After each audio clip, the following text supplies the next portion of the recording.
So it's 6:35. I have a lot to say, so I'm going to go ahead and get started. And then anybody who wants to see the whole thing, then they can just tune in later. So there's not a lot of us here. I'm going to be answering some of my own questions, but I just love it if you want to chime in on the chat if you can. So, oh, let's see.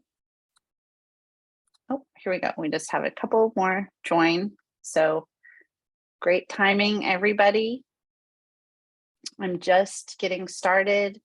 I was just asking if you are interested in having something specific addressed, or if you have a specific clutter question or like a particular reason why you're here, just go ahead and put that in the chat and I will be sure to address it. So I'm just so grateful that you're all here and that you have paid me the compliment of giving up your evening time. So I'm going to be respectful of that and get right to it. So the question I want to start with, and it's in a presentation, it's always kind of annoying when people are like, why do we do this? Obviously I have an answer that I'm going to offer to you, but the reason I'm doing this exercise is not so that I can just swoop in with my heroic oversimplified answer, but because I would like you to think about, when you think about clutter, what are the words that you associate with it and how does it make you feel? And that's kind of where I want us to go with that. And then I will give a heroic oversimplified definition of it. So if you want to chat it in the chat, that's great. If you want to just think about it. So what and also I am sharing my screen. Hopefully you can see the handout here. So when we think about clutter, we come up with these words that I think make us tired and overwhelmed and frustrated.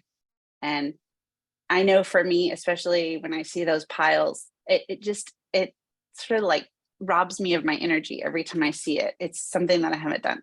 So get ready. It's time for the heroic definition, oversimplified definition. Clutter is just unmade decisions, right? They represent things that we haven't done that, we're fixing to. And every time we see those, we're robbed of our energy a little bit. So, I mean, great. We have this definition, the decisions are unmade. So it should be simple. We can just make a decision, right? Decisions move us forward, just like in Monopoly. Even if we draw the card that says we're going to jail, at least we know where we're going to put our top at, right? So it does move us forward. But the more decisions you make, you start to have decision fatigue. And I think that's why, even for somebody like me who loves to cook, by the time I get to the end of the day and I've had to pick between like 400 different toothpastes at the grocery store and some mail that I didn't quite know where to put it, I have decision fatigue. And the thinking about what to make for dinner makes me homicidal. So, and I don't know if anybody else is like that. So, and that's not every day. And I won't say that I'm like regularly homicidal. I'm just saying that that's when clutter happens, when we're overwhelmed and frustrated. So how do we deal with clutter? We deal with it with organization, right? But what is organization? Organization are systems and automation that make it easier to make decisions that matter by simplifying the things that don't, right? So here's an example. You want to hang out with your friends and it's really important to you and to your spirit to have that great time to connect with people, but you go back and forth in a text exchange of doom and you can't find a time, and then you end up never getting together. So you don't have your time with your friend, and then you're also dragged down by not making this decision about when to meet because you can't find a time.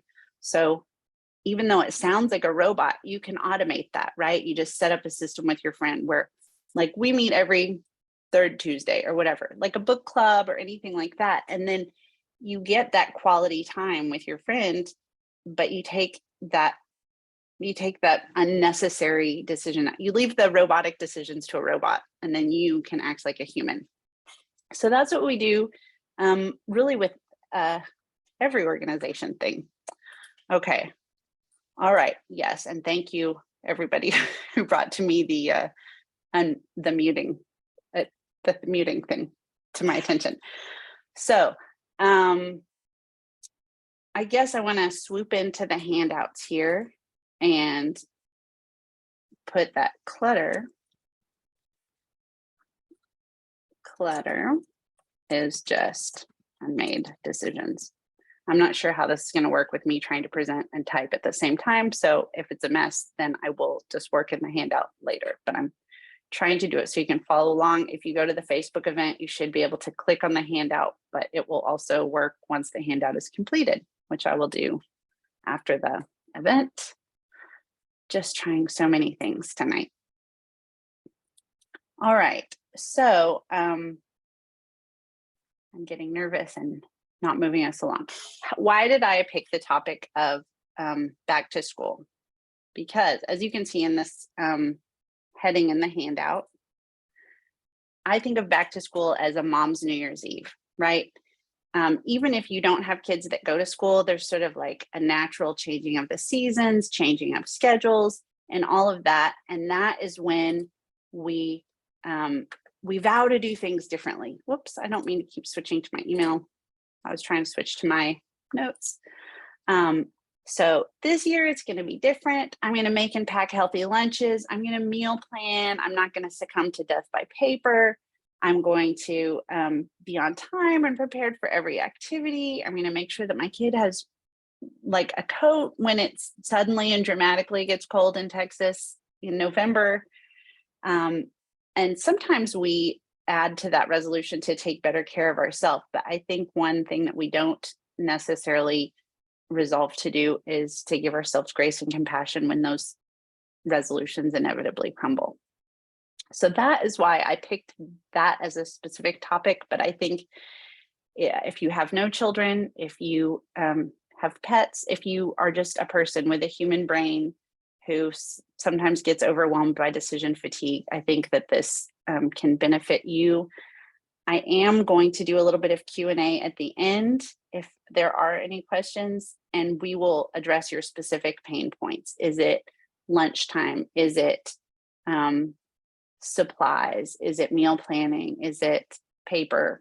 Whatever it is. So, and thank you, Michelle and Nancy, for making comments earlier about things that are specific to you. I'm going to get to those for sure. So just some suggestions of topics that you may be interested in: morning routine, a family calendar, making time for yourself, meal planning, just any of those. We'll talk about them. But this is just supposed to be a 30-minute session. I think I'm already rambling a little bit. I just want to talk about some magic solutions that I want to give you.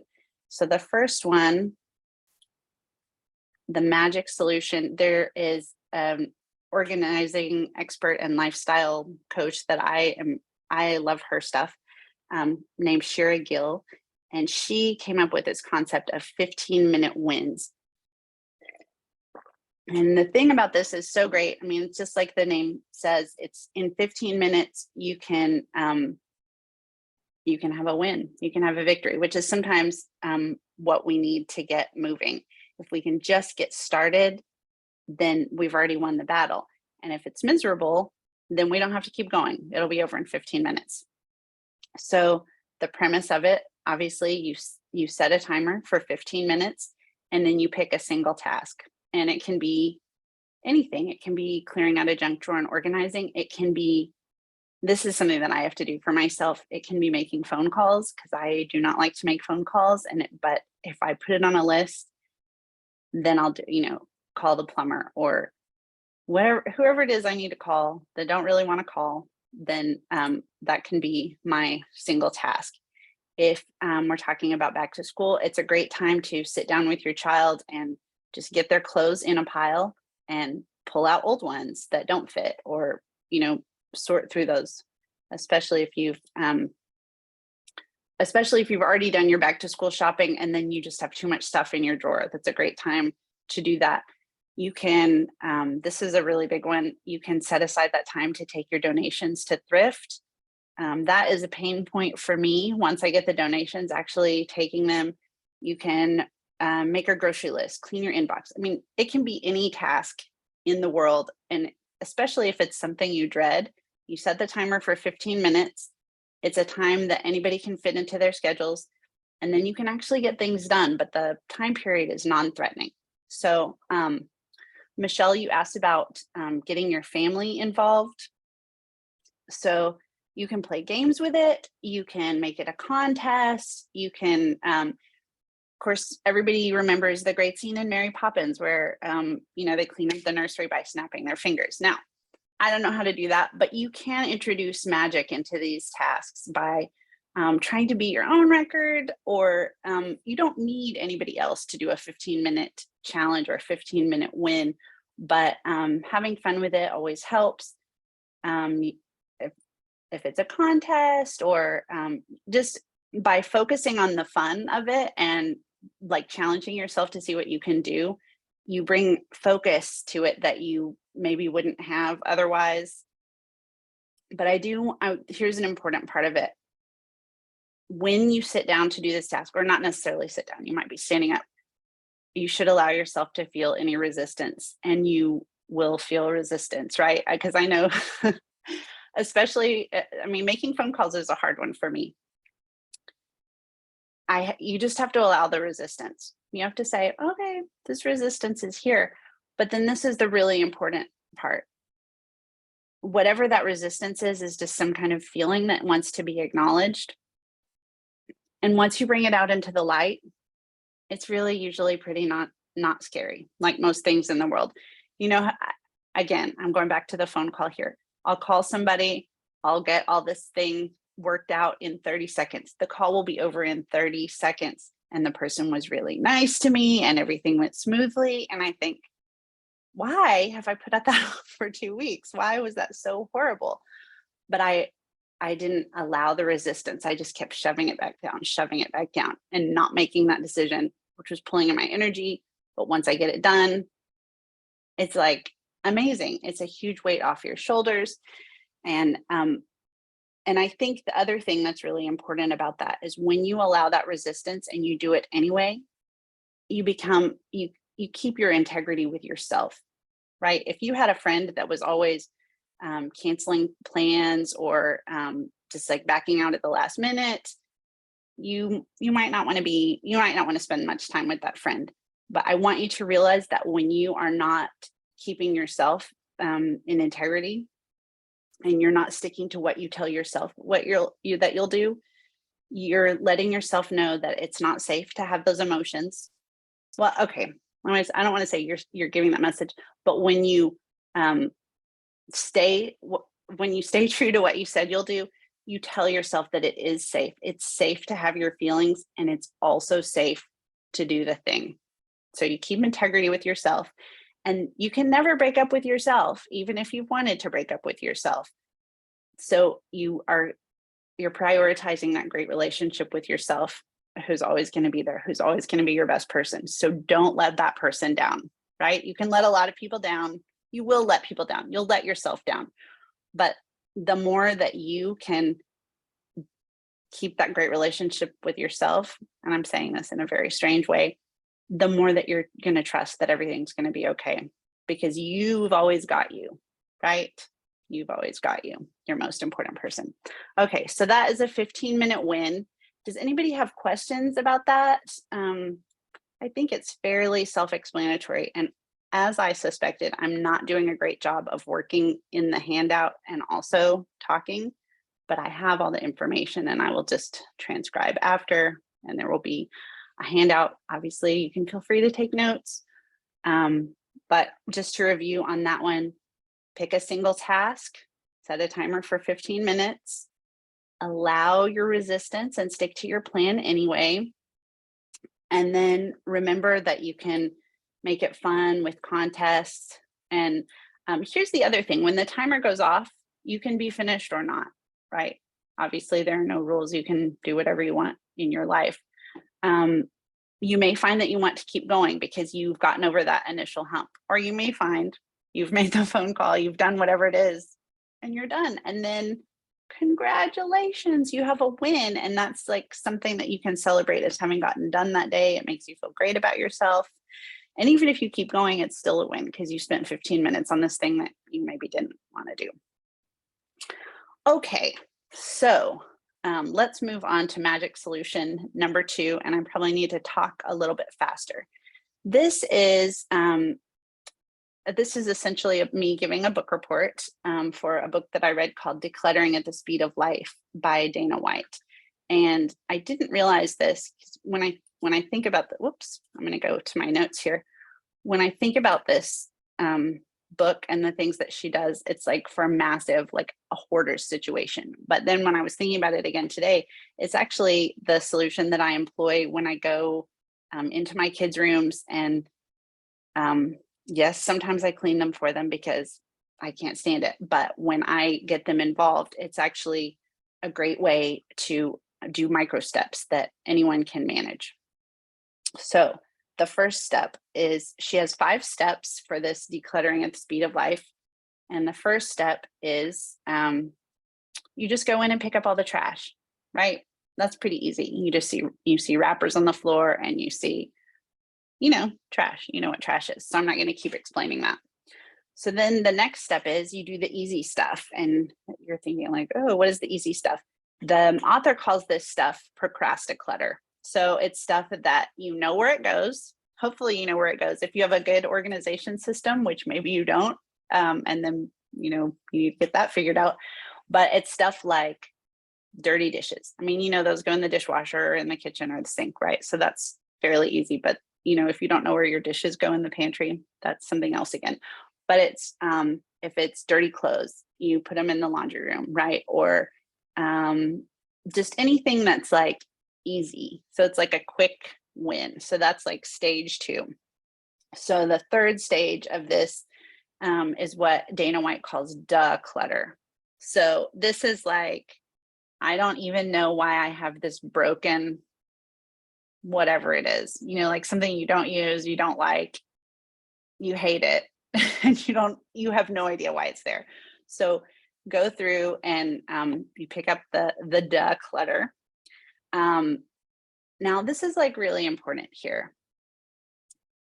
If you decide that you're going to discard something and it's not the trash that you're immediately putting it in, you must discard these things. Okay. And I'm saying this very lovingly because this is where I get stuck. I have my sewing room, which is in the very middle of my house, and energetically, that's a bit of a quagmire, which we're not going to go into today. But I put it in there, and this is like my donation pile.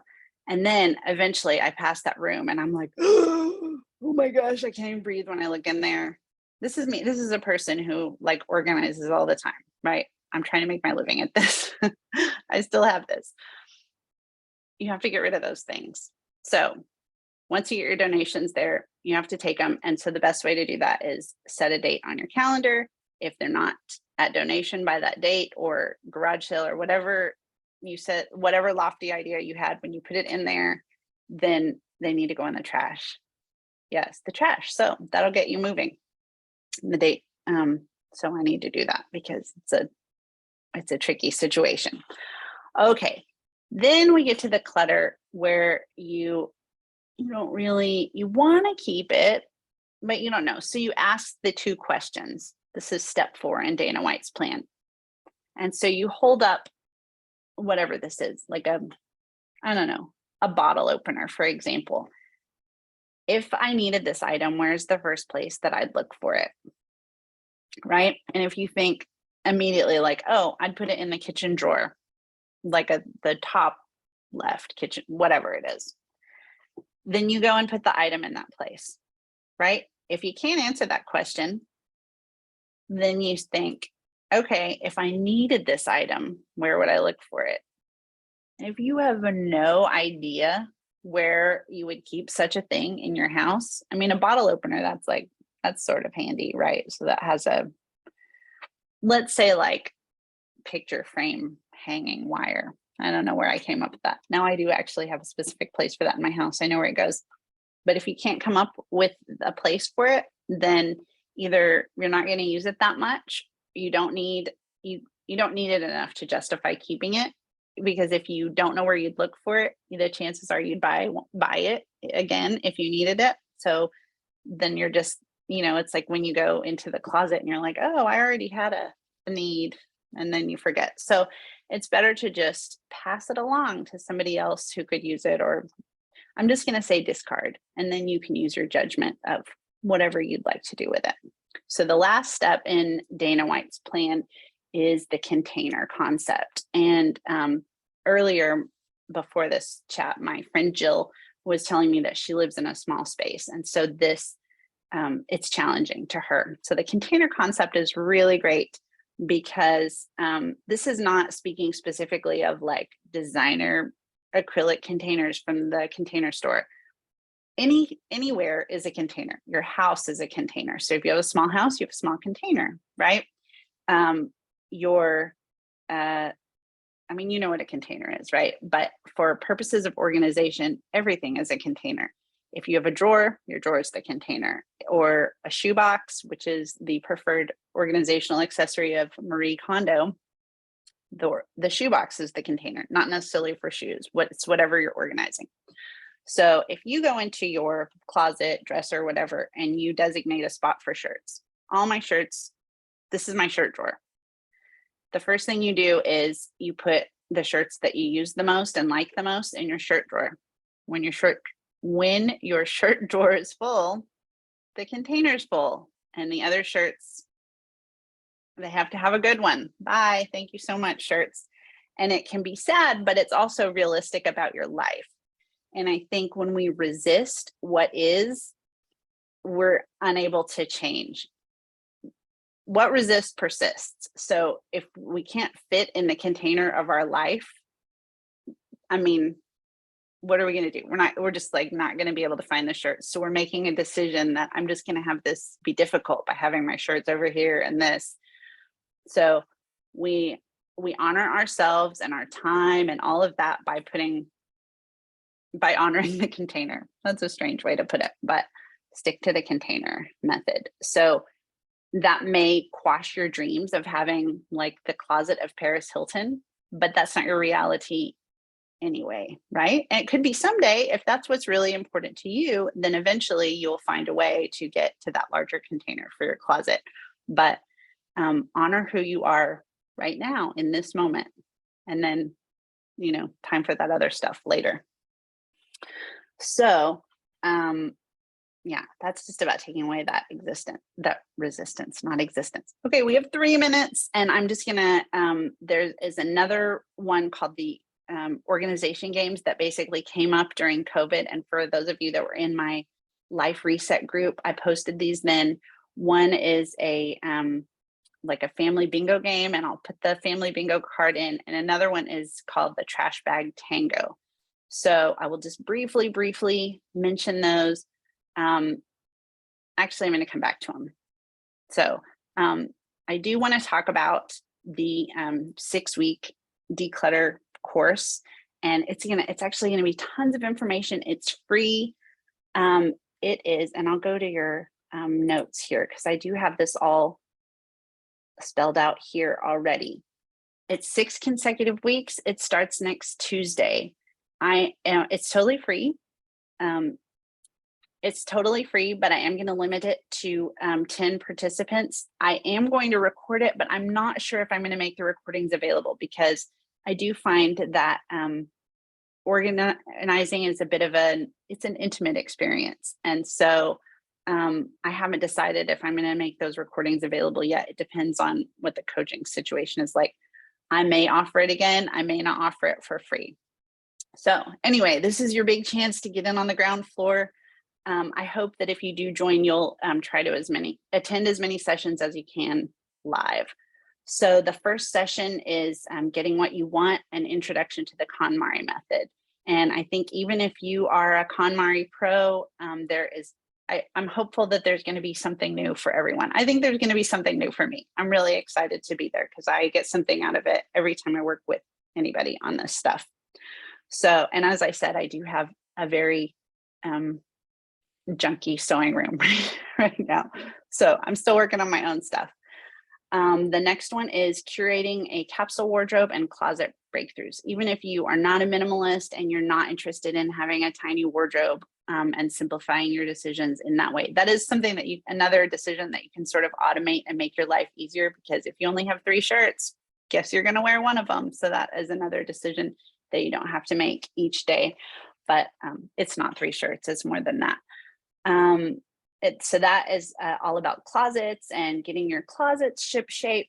The next one is uplifting your space for your most special guest, and that's you. I think so often we procrastinate about putting things away until we have guests coming over and we start shoving things in drawers, right? So that's when things get really junky.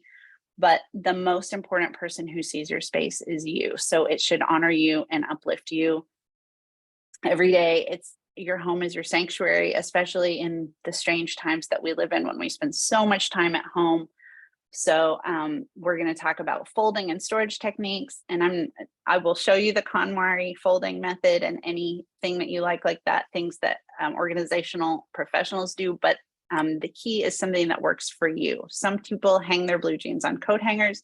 I don't personally do that, but there are so many different ways of finding ways to organize that will work for you and make your life easier, which is what it's all about. So that's what that's going to be. The next class is reclaiming your day with routines and boundaries. And this is some of the stuff that I talked about earlier, as far as like automating those decisions that do not matter, right? The scheduling stuff, it doesn't matter. But if you already have something to look forward to, if you like to get your nails done, you can put a quarterly appointment, or, whatever interval you like. You can put it in the calendar. The appointment's made, the decision's made. All you have to do is show up and enjoy it. That's amazing, right? So reclaiming your day with routines and boundaries, tech boundaries, all the boundaries, people, all the boundaries. We'll talk about all the boundaries. I don't know if we could talk about all the boundaries, but we'll especially talk about the ones that are your personal pain points for those that are participating. As I was going along, I started giving these catchy names. So I came up with my so-called pantry. I don't really know. It's about your pantry, and it's about cleaning up your attitude around food and your food routines, mealtime prep, the joy of decanting. I'll talk about that. It's not for everyone, but I think it just adds that little something extra. So the last one, I saved it for the last because I feel a little bit reticent about talking about it. Sometimes I think it's the metaphysics of clutter. I personally believe that organization is emotional and spiritual work. Humans are emotional and spiritual beings. It could never be anything else. But I do think that you can see amazing results even if you don't happen to share that belief. So I am just going to talk about that because you got to be myself, right? So that resistance I talked about when you do an activity, those are your feelings that are arising. I'm going to tell you about feng shui and give you just like an overview, space clearing, and all of the things that I hope you'll really get something out of. But it's one of my favorite topics, so that's another reason that I saved it for the last. So that is the 6-week course. I really hope you can attend. I'm just going to quickly go back to, it's 7:03, we're overtime. I know that some people have to go, but again, it's recorded, so that's great. The Apocalypse Now organization games, that is, let me see, I think I have a photo that I'm going to bring into the file here of the family organization bingo. And I'm just going to drop it here so you can see, and I'll make this available on the handout and on the Facebook event. But it's an activity that you can do with your family. You can pick something and work on it together. So you can sort of, during COVID, there were some professional organizers on Instagram that came up with this, and you could enter your completed card to win an Amazon gift card. But this is the kind of thing that you can really do anytime, and you can pick your own rewards. You can have amazing experiences to celebrate your teamwork and your decluttering win or whatever. I know kids are not usually eager to get involved, at least my kids are not, but you can do something fun with it. You can make it a game.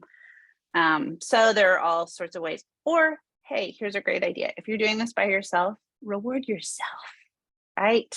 I did a bingo. I'm so proud of me. I'm going to take myself out for a manicure. I don't know why I keep saying a manicure because I don't ever get one, but maybe I'm going to start as soon as I finish my bingo card. So I'm going to just quick jump over to the comments here because I see there are some. Yes. Okay. This is a great point from Brandy. She said, decluttering is a layered approach. Even when you've been through a place, you change as you declutter, and the next time you are ready to let go of more. Yes. So I was mentioning to Michelle earlier on Facebook this evening that decluttering is a skill, just like anything. And the more you practice, the better at it you get. And you increase your sensitivity of what feels right to you every time. The more you do it, the more sensitive you become. And that's not to say that you you overreact every time. It's just that when things get out of whack, you realize it much sooner. You make a change much sooner. And actually, as an example of that, I want to show you, I was looking at, for those of you who were in my Facebook Life Reset Accountability, this is a picture of my closet when I organized it during that group time. That was in 2020. Okay. So I'm just going to show right below it a picture. I want to tell you that I'm like dying to get my closet organized. It feels totally overwhelming to me right now. And I want to show you a picture of it today. I took this morning. So subtle differences. Because I mean, I don't know. I'm just, if in the chat, if you want to say like, do you see like a huge difference in this? For me, it's dramatic. It's like overwhelming how different it is. But I organize all the time. I'm constantly thinking about this stuff. And I've done it so many times that I have a very low pain point on this. But I think that's good. It doesn't mean that I'm a wimp who can't tolerate things.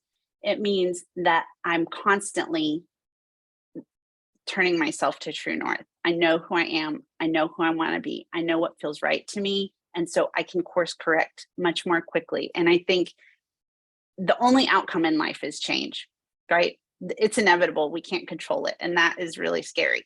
But the more that we're able to adapt and shift and let go of things as they come into our lives, the better we can handle all of those changes. So to me, that's what organization is about.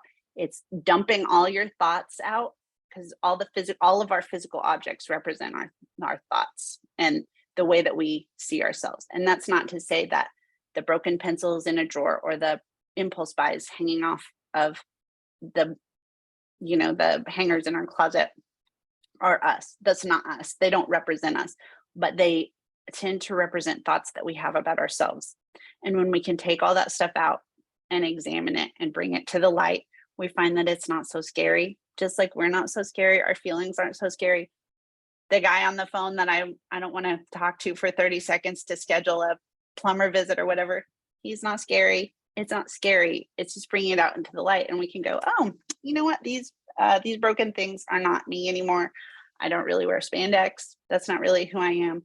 We're constantly tuning into who we really, really are. And that, to me, that's the joy I get out of organization. And I think that's where you see the life-changing results, because we can constantly tune into our authenticity. We really know who we are. So I'm not sure that I went back to that other game, which was the trash bag tango. I'm honestly not too sure if it's even worth mentioning, but it's just like a nuclear option. One trash bag for donations, one for trash. I don't personally have that much trash in my house, but I have been in situations where there is that much trash, and it does make a huge difference. And so in that situation, you would just say like, well, today we're gonna work on the house until we fill this trash bag or this trash bag, and then we're done. And tomorrow we might do another one. Or, I mean, maybe that's not a method for you, but that's another one that's just sort of a game. those are my magic bullets. So now, do y'all have any, I'm going to take these pictures of my closet out of here. That was just for fun. So do y'all have any specific questions of pain areas that you just really, you want to address right now? Or I'm happy to stay on here. I think what I'm going to do is stop sharing my screen. And I am going to allow anybody that wants to unmute themselves or start your video. If you want to ask a question, or you can ask it in the chat. And if you are trying to unmute yourself and you can't, let me know. So does anybody have a question or comments, anything like that? Great. All right. Well, I mean, not great, because I'd love to answer your questions if you have one. Oh, good. Okay. All right. Yes. Rachel sent me a question about her closet, and it's her pain point. Yes, I feel you, but it's also mine. You know, as you know, in the KonMari method, you always start with clothes, and it's supposed to be like, the more you do that, the more you can do the really, really hard stuff. But for me, the clothes are always hard. They're always so hard. So I see you're in limbo between remote work and not knowing if your employer will change the policy and ask you back to your office. So I guess what I'm understanding from you is like trying to decide if you should keep work clothes or like things that are more practical to wear in your house. Is that the question? Or is it just, okay, all right. Yes, I think another thing is that organization helps us feel like we have control, when really control is just an illusion, right? But it does, it helps us, it calms our nervous system when we don't know what's happening. I don't know what's happening, but look at my house, it looks great. I think the best approach is to go through your things and ask if you really want them. I mean, if they are clothes that you think you'll wear if you go back to work like tomorrow or next week, I mean, I guess I would just say, like, give it the same like joy test when you hold it, if it really feels like who you are right now. If you don't think it's the right time, maybe just going in and like refolding everything and rehanging everything, and then designating like a spot for work clothes until you are ready to make that decision. I don't know if you're having like an overcrowding problem in your closet, but yes, that's let's see, I can't remember what week it is that we're going to talk about closets. It's the second week.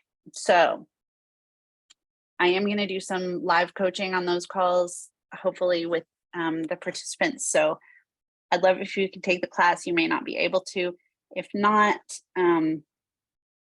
let's just let's just be in touch about that, Rachel.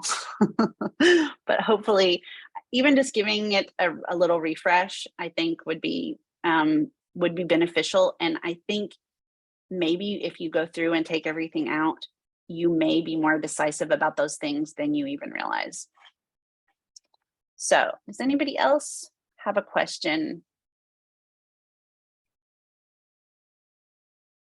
Really, I thought everybody was going to ask me about meal planning, and I was going to say, hey, there's a reason I'm a signature member at Chick-fil-A, but I do have ideas about that, and I'm going to talk about them, but I just didn't know what everybody's main areas of concern. Well, I'm going to end the session. I thank you all so much for coming. I was so nervous, and it was just so lovely to have some of my very best people here to support and get involved. Hopefully you got something out of it. Hopefully you'll visit my website and just tell more people about the course and if you enjoyed it. And I'm hoping to offer actually quite a lot of free things, because I just love talking about this stuff. I love helping people if I can. But of course, there will be paid opportunities as well. So thank you all so much for joining. I'm just so glad to have you all here. I'm so honored by your presence. So have a great evening. And if you want know anything else, just send me a message. Bye, friends.